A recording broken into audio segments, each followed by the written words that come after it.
Hi, it's Connecticut personal injury attorney Ryan McKeen here.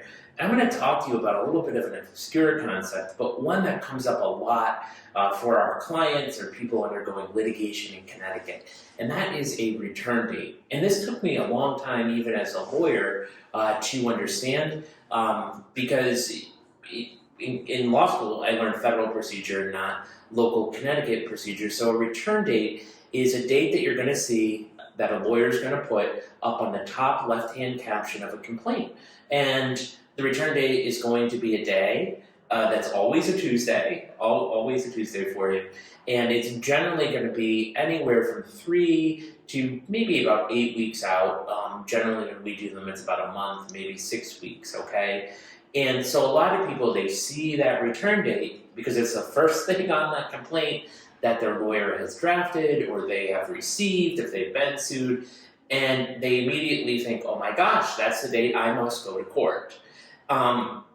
Which is a completely logical thing to think, like this date would be given such prominence. But it's really, what a return date is really like sort of a technical legal date, okay? It's the day in which the calendar on a case starts ticking. So nobody comes to court on that return date. Or, I mean, people do, but then they get told by the clerk to go home because nothing is happening.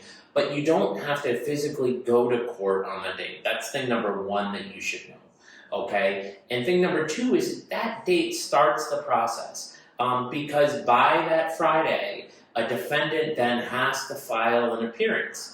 If they don't file an appearance, the plaintiff can move for a judgment of default or a default order entered, but it basically starts the whole calendar because you have to think of litigation as a series of deadlines. There's a practice book, there are a whole bunch of rules that say this happens, then this happens, and then 30 days after this must happen, but that return date is like, that kicks off the whole process, okay? So if you get a case and you see the return date, don't worry. You know, if we're representing you, we should be telling you about this. If somebody else is representing you, you want to probably talk to them about this if you have any questions.